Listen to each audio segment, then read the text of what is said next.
مصطفیٰ وخاصة على محمد رسول اللہ صلی اللہ تعالی علیہ وسلم اما بعد فاعوذ باللہ من الشیطان الرجیم بسم اللہ الرحمن الرحیم وَكَذَلِكَ جَعَلْنَاكُمْ أُمَّةً وَسَطًا لِتَكُونُوا شُهَدَاءَ عَلَى النَّاسِ، اور ہم نے تمہیں اعتدال والی امت بنایا تاکہ تم دنیا کے لوگوں کے سامنے گواہی دے سکو۔ یہ ایک آیت کا ٹکڑا میں نے پڑھا ہے۔ روزانہ کی تلاوت میں سارا قرآن تو بیان نہیں ہو سکتا، جو آیت پیش کرنی زیادہ ضروری ہوتی ہے اس کو میں کوشش کرتا ہوں ہائی لائٹ کر دوں۔ اس میں اللہ نے ہمیں زندگی گزارنے کا ایک پیمانہ دے دیا، ایک ترازو دے دیا کہ ہم نے تمہیں اعتدال والی امت بنایا ہے۔ اس کی میں مثال دیتا ہوں، جیسے پہلے زمانے میں ترازو ہوتے تھے، اب تو ڈیجیٹل آ گئے۔ تو ترازو ہوتے تھے تو اس میں نا ایک کانٹا ہوتا تھا یہاں ایسے کر کے، اور ادھر دو پلڑے ہوتے تھے۔ تو جب وہ کانٹا بالکل درمیان میں ہوتا تھا، نہ ادھر جھکاؤ نہ ادھر جھکاؤ، تو اس کی اس حیثیت کو اعتدال کہتے ہیں۔ ادھر چلا جائے زیادہ تو بھی شدت پسندی، ادھر چلا جائے زیادہ تو بھی شدت پسندی۔ یوں ہو جائے دین میں بہت زیادہ، یہ بھی اللہ کو پسند نہیں۔ ایسے ہو جائے دنیا میں بہت زیادہ، یہ بھی اللہ کو پسند نہیں۔ اللہ تعالیٰ فرماتے ہیں کہ اپنی زندگی میں عدل پیدا کرو، انصاف پیدا کرو، اعتدال پیدا کرو، کہ جب دنیا میں لگو تو ایسے نہ لگو کہ تمہیں آخرت بھول جائے، تم جھوٹ کو حلال کر دو، سود کو حلال کر دو، اور سارے حرام کو کرتے چلے جاؤ کہ جی ہم تو گناہ گار ہیں، ہم تو دنیا دار ہیں۔ یہ بھی انتہا پسندی ہے، یہ اللہ کو پسند نہیں ہے۔ دنیا کی طلب ایک بڑا عمل ہے۔ اللہ کے نبی کا فرمان ہے، من طلب الدنیا حلالا، جس نے رزق حلال کمایا، جس نے دنیا کو حلال راستے سے طلب کیا، اس میں جھوٹ نہیں، اس میں دھوکہ نہیں، فراڈ نہیں، اس میں سود نہیں، اس میں ظلم اور زیادتی نہیں، اس میں وعدہ خلافی نہیں، کسی غلط چیز کی تجارت نہیں، شراب بیچتا ہے یا ڈرگز بیچتا ہے، نسل کو برباد کرتا ہے۔ تو جس نے حلال راستے سے دنیا کو کمایا، استعفافاً عن المسئلہ، کہ مجھے مانگنا نہ پڑے لوگوں سے، میں خوددار بن کے زندگی گزاروں، سعیاً علی اہلہ، اپنے بچوں پہ خرچ کرنے کے لیے کہ وہ عزت کی زندگی گزاریں، تعطفاً علی جارہ، اپنے آس پاس کے غریب لوگوں پر خرچ کرنے کے لیے، جو صبح بازار جاتا ہے اور اپنی جاب پر جاتا ہے، اپنی مزدوری پر جاتا ہے، وہ ریڑھی پر بیٹھتا ہے یا بہت بڑے پروجیکٹ کے آفس میں بیٹھتا ہے، اگر یہ چار باتیں اس کے اندر ہیں، حلال کماتا ہے، جابین رشوت نہیں لیتا، غلط کام نہیں کرتا، کسی کی فائل نہیں روکتا، بچوں پہ خرچ کرنے کے لیے اور پڑوسیوں کو نوازنے کے لیے، غریب پڑوسیوں پر خرچ کرنے کے لیے، اور سوال سے بچنے کے لیے، جو دنیا کو کماتا ہے، تو اب آپ خوشخبری سنیں، لقی اللہ تعالی یوم القیامہ وجہہ مثل القمر لیلۃ البدر، قیامت کے دن وہ اللہ سے ایسے ملے گا کہ اس کا چہرہ 14ویں رات کے چاند کی طرح چمکتا ہو۔ تو ایسی دنیا کمانا بھی بندگی ہے۔ ریاکاری کے نفل پڑھ رہا ہو تو وہ جہنم ہے، اور ان 4 شرطوں کے ساتھ دکان پہ بیٹھا ہو، آفس میں بیٹھا ہو، ریڈی پہ بیٹھا ہو، تو وہ جنت کا راستہ ہے، اللہ کو اتنا پسند ہے، کیونکہ اس میں درمیانی راستہ ہے، اعتدال والا راستہ ہے۔ اب اس میں انتہا پسندی کیا ہے؟ دوسری حدیث پیش کرتا ہوں، تعس عبد الدینار وعبد الدرہم وعبد القطیفہ، تعس وانتکس وإذا شیک فلن تقش، ان اعطی رضی وإن لم يعط سخط۔ آپ نے فرمایا دینار کا چاہنے والا، دینار کا غلام چاہت تو سب کی ہے، سونے کا غلام ہلاک ہو جائے، چاندی کا غلام ہلاک ہو جائے۔ اللہ نے کائناتی معیشت کو، اکانومی کو سونے چاندی کے گرد گھمایا ہے، یہ اللہ کی اپنی قدرت ہے۔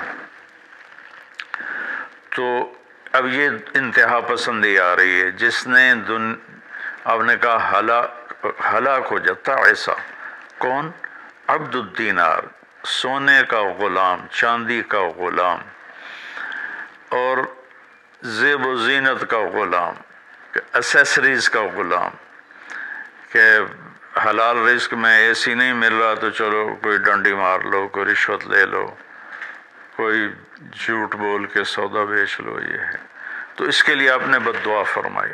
یہ بخاری شریف کی روایت ہے، آپ رحمت اللہ علیہ عالمین ہو کر آپ بد دعا فرما رہے ہیں کہ ایسے لوگ، چونکہ یہ لوگ جب دنیا میں جاتے ہیں تو اوروں کے حقوق مارتے ہیں، اوروں جو رشوت لیتا ہے، وہ رشوت دینے والا پتہ نہیں کن مشکلوں سے اپنے کام کے لیے پہنچا ہوتا ہے، جس کو یہ دھوکہ دے کے مال بیچ دیتا ہے، وہ پتہ نہیں کتنی مشکلوں سے پیسہ بنا کے مال لینے آتا ہے، اس کو یہ 2 نمبر ٹکا دیتا ہے۔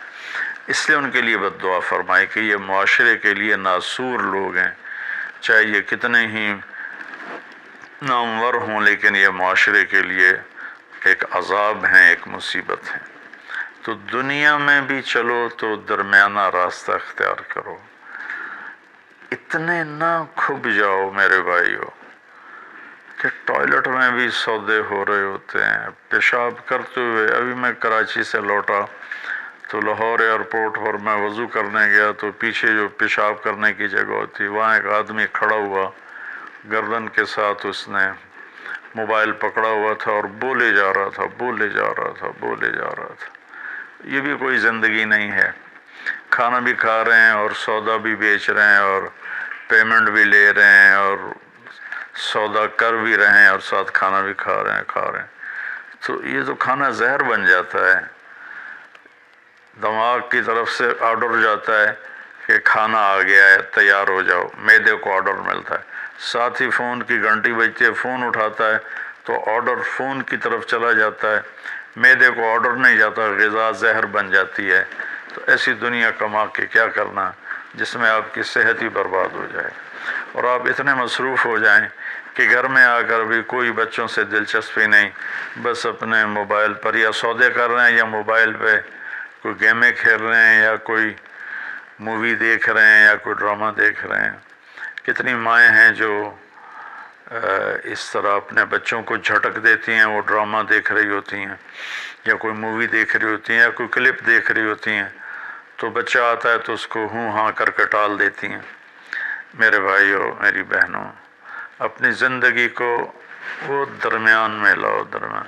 میں آپ کو مثال دیتا ہوں، گاڑی کے چاروں ٹائر میں ہوا بیلنس ہو تو گاڑی صحیح چلتی ہے، چاہے ایف ایکس کیوں نہ ہو، اور اگر ہوا اوپر نیچے ہے، بیلنس نہیں ہے، تو مرسڈیز بھی ہوگی تو وہ چلنے میں آپ کو تکلیف دے گی۔ ایک گاڑی ہے، انسان بھی، اس کو بھی بیلنس آف لائف چاہیے۔ یہ گھر میں آؤ تو گھر کے ہو جاؤ، فون آف کر دو اور اپنے بچوں سے بات کرو، بیوی سے بات کرو، ان کے ساتھ بیٹھو، ان سے گپ شپ کرو اور گھر کی باتیں کرو، گھر کے مسائل ذکر کرو، باہر کے مسائل کو گیٹ پہ چھوڑ کے آ جایا کرو۔ تو یہ تو دنیا ہے نا، اللہ نے اس میں ناپسند کیا ہے کہ ہم اپنے آپ کو زیادہ کھو پائیں، لیکن دین میں بھی اللہ نے ناپسند کیا ہے کہ ہم اس میں زیادہ لگ جائیں۔ لا تغلو فی دینکم، اپنے دین میں انتہا پسندی پہ مت جاؤ۔ اللہ نے اپنے محبوب سے فرمایا فلا تذهب نفسک علیہم حسرات، میرے نبی آپ ان غیر مسلموں کو تبلیغ کرتے ہوئے اتنا دکھ نہ اٹھائیں کہ آپ خود آہیں بھرتے بھرتے فوت ہو جائیں۔ اللہ نے اپنے نبی سے فرمایا، نماز لمبی کی تو اللہ نے اس سے منع فرما کر فرمایا کہ ما انزلنا علیک القرآن لتشقی۔ اللہ نے اپنے نبی سے اعتدال مانگا، لا تبسطھا کل البسط، میرے نبی آپ مال خرچ کریں لیکن سارا نہ خرچ کریں، کچھ بچا کے بھی رکھیں۔ اللہ نے اپنے محبوب سے فرمایا، اس لیے تو اللہ نے زکوٰۃ کا نظام چلایا۔ تو اور ایک حدیث پہ پیش کرتا ہوں، 3 صحابہ آئے حضرت عائشہ رضی اللہ عنہ کے پاس کہ اللہ کے نبی کی رات کیسی ہوتی ہے، تو انہوں نے فرمایا کہ سوتے بھی ہیں اور اٹھتے بھی ہیں، نفل بھی پڑھتے ہیں، بلکہ آپ کی بہت خوبصورت عادت تھی جب آپ تہجد سے فارغ ہو جاتے تو یوں کر کے لیٹ جاتے، ایسے کر کے، اور حضرت عائشہ رضی اللہ تعالیٰ عنہ بھی اٹھ جاتی تو آپ ان کے ساتھ اسی حال میں باتیں کرتے، گپ شپ لگاتے۔ تہجد کے وقت میں اپنی بیگم سے پیار محبت کی باتیں ہو رہی ہیں، اتنے میں حضرت بلال اذان دیتے تو آپ اٹھ کے 2 رکعت سنت ادا کرتے اور نماز پڑھانے کے لیے مسجد تشریف لے جاتے تھے۔ تو اتنی اعتدال کی لائف تھی، ہنسی مذاق فرماتے تھے، اور حضرت عائشہ رضی اللہ عنہ کو لقمے بنا کے کھلاتے تھے، ان کو آٹا گوندھ کے دیتے رہے جب تک حضرت عائشہ رضی اللہ عنہ کو آٹا گوندھنا نہیں آیا، کہ وہ چھوٹی عمر میں ان کی شادی ہوئی تھی۔ تو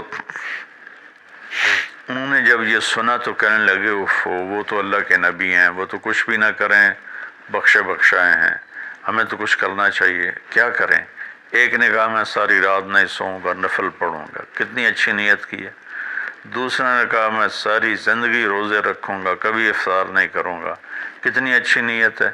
تیسرے نے کہا میں شادی نہیں کروں گا، بس اللہ کی عبادت کروں گا اور اللہ کے راستے میں جہاد کروں گا، کتنی اچھی نیت ہے۔ آپ کو پتہ چلا تو آپ نے تینوں کو بلا لیا، تو آپ نے ان کو ڈانٹ پلائی، تم میرے اللہ کو مجھ سے زیادہ جانتے ہو،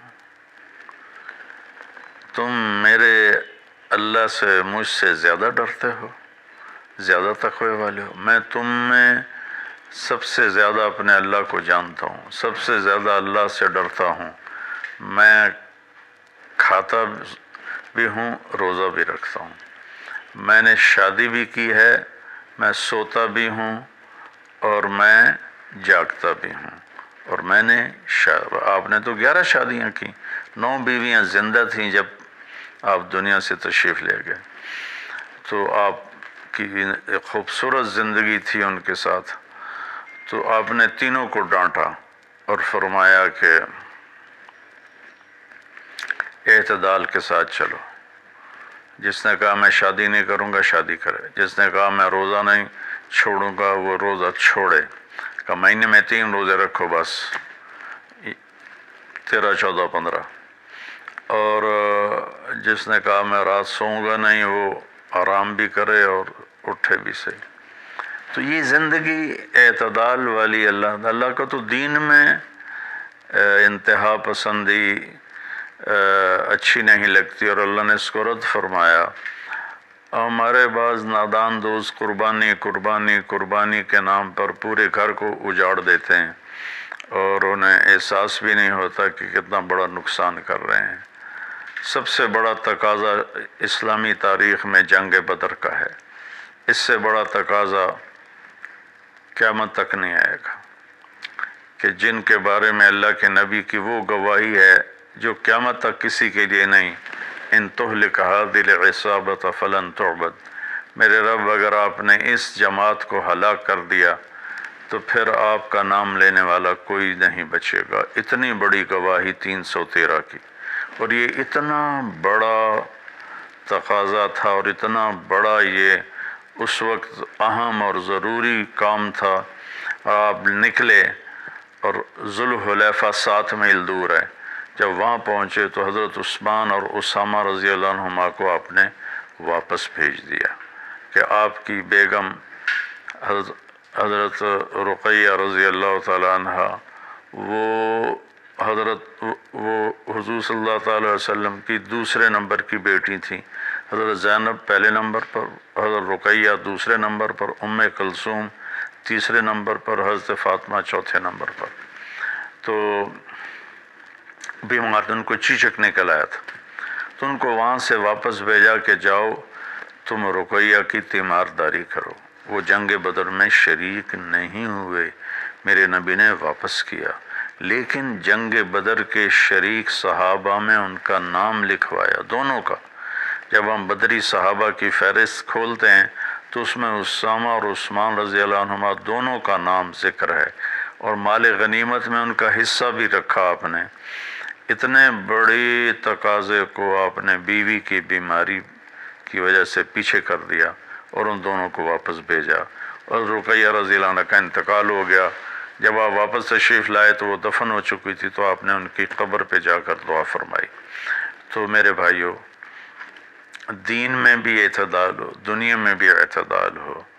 یہ رہبانیت تو نصارہ عیسائیوں میں تھی کہ شادی نہیں کرنی، نہانا نہیں، بال نہیں کٹوانے، ناخن نہیں صاف کرنے، پہلے، اب نہیں، پہلے جو قدیم عیسائی مذہب تھا.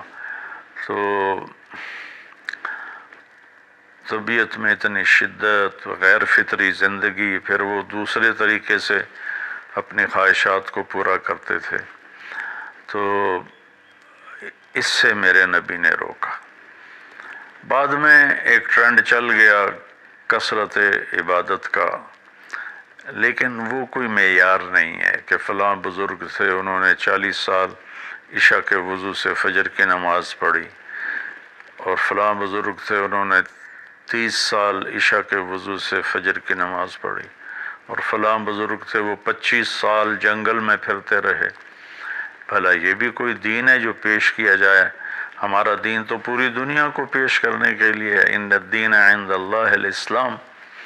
اب اسلام ہی ایک مذہب ہے جو باقی ہے اپنی صحیح معنی میں، تو ہمیں پیش کرنا ہے لوگوں کو. یہ تو ہم اپنوں کو پیش نہیں کر سکتے کہ 25 سال جنگلوں کی خاک چھانتے رہے. یہ تو رہبانیت سے بھی کوئی آگے کی چیز ہے، لیکن یہ ان کی بزرگی کے طور پہ بیان کیا جاتا ہے. ایک بزرگ تھے اپنے بالوں کو رسے سے باندھ لیتے تھے، رسہ اوپر چھت میں لٹکا ہوتا تھا. تو جب نماز پڑھتے پڑھتے ان کو نیند کا جھٹکا آتا تو وہ ایسے ہوتے تو وہ بالوں کو زبردستی جھٹکا پڑتا، جس سے وہ ان کی آنکھ کھل جاتی اور پھر نفلوں میں شروع ہو جاتے. یہ تو میرے نبی کے حکم کے خلاف ہے. آپ نے فرمایا تم میں کوئی عبادت میں لگے جب تک وہ بشاشت ہے اور اس کو نیند نہیں. جب نیند کا سمجھے غلبہ ہو رہا ہے، نفل چھوڑ کے جا کے سو جائے. تو بعد میں یہ ایسی چیزیں پیدا ہوئیں کہ سارا سال روزے رکھنا، اور کبھی ایسا کہ ساری رات جاگنا. یہ کوئی دین نہیں ہے، یہ وہ دین نہیں ہے جسے ہم پیش کر سکیں. ایک بزرگ کا انتقال ہوا تو میں تعزیت کے لیے گیا، تو ان کے بیٹے بتانے لگے کہ ہمارے والد صاحب صبح 3 بجے اٹھ کے نیچے اپنے کمرے میں آ جاتے تھے جہاں مریدین آتے تھے، اور باقی جو ان کے اپنے علمی کام ہوتے تھے، اور رات 11 بجے واپس جاتے تھے. ساری زندگی یہ معمول رہا. یہ کوئی قابل ذکر بات نہیں ہے جس کو ہم بطور ایک نمونہ پیش کریں. میرے نبی نے اپنی زندگی کو 4 حصوں میں تقسیم کیا ہوا تھا. ایک حصہ لوگوں کے لیے، ایک بیوی بچوں کے لیے، ایک اپنی ذات کے کاموں کے لیے. آپ اپنے کپڑے خود دھوتے تھے، 9 بیویاں تھیں، آپ اپنے کپڑے خود دھوتے تھے، اور ایک حصہ آپ نے رکھا ہوا تھا اللہ کے لیے. تو آپ سے زیادہ مشکل لائف کسی کی نہیں، آپ سے زیادہ بڑا ذمہ دار کائنات میں کوئی نہیں. آپ نے زندگی کو 4 حصوں میں ڈیوائیڈ کیا ہوا تھا. تو اگر ہم دنیا میں لگتے ہیں تو حلال حرام بھول جاتے ہیں، جھوٹ سچ بھول جاتے ہیں، دھوکہ دیانت کو بھول جاتے ہیں. اور دین میں لگتے ہیں تو بچے بیوی بھول جاتے ہیں، اپنے کام کاروبار بھول جاتے ہیں۔ آپ دیکھیں اصحاب صفہ وہ تھے جن کا کوئی کام نہیں تھا، لیکن عشرہ مبشرہ میں سے ایک بھی اصحاب صفہ میں نہیں، خلفاء میں ایک بھی اصحاب صفہ میں نہیں۔ اور اصحاب صفہ کوئی دینی تقاضوں کے لیے فارغ نہیں بیٹھے تھے، اصحاب صفہ کا ٹھکانہ کوئی نہیں تھا۔ جب صدیقی دور میں ٹھکانے مل گئے تو اصحاب صفہ بھی ختم ہو گئے۔ تو بھائیو، میری گزارش ہے آپ سب کی خدمت میں کہ اعتدال کی زندگی گزارو، اللہ کے واسطے اعتدال کی زندگی گزارو۔ ایک صحابی آئے، بڑے مالدار تھے، کپڑے ان کے پرانے بھی تھے اور بڑے گھٹیا قسم کے تھے اور میلے بھی تھے۔ آپ نے ان سے فرمایا کیا ہوا، غریب ہو گئے ہو؟ کہا جی نہیں۔ آپ نے فرمایا تو اللہ نے جو تجھے دیا ہے تو چاہتا ہے کہ اللہ تیرے اوپر اس کا اثر دیکھے، اٹھو جا کے کپڑے تبدیل کر کے آؤ۔ آپ نے ان کو واپس بھیجا، ان کے کپڑے تبدیل کروائے۔ تو یہ کہ کسی کو اللہ رزق دیتا ہے، وہ اچھے کپڑے پہنتا ہے، اچھی سواری استعمال کرتا ہے، اچھے گھر میں رہتا ہے، اپنا کاروبار دیکھتا ہے، اس کو دنیا داری نہیں کہتے۔ دنیا داری تو جھوٹ اور فراڈ اور حرام اور رشوت، جتنے غلط راستوں سے جو جانا ہے کاروباری زندگی میں، یہ دنیا داری ہے۔ عبد الرحمن بن عوف رضی اللہ تعالیٰ عنہ نے وراثت میں اتنا سونا چھوڑا کہ بچوں میں تقسیم کرنے کے لیے وراثت کو کاٹتے کاٹتے آریاں ٹوٹ گئیں۔ 1000 گھوڑے، 10,000 بکریاں اور 1000 اونٹ، یہ مال مویشی ان کے پاس تھے، اور زمینیں الگ تھیں، لیکن وہ 10 بڑے صحابہ میں ہیں، ٹاپ 10 صحابہ میں ہیں۔ تو بھائیو، رمضان کا مہینہ ہے، اللہ سے مانگیں کہ اللہ ہمیں اعتدال والی زندگی نصیب فرمائے۔ السلام علیکم۔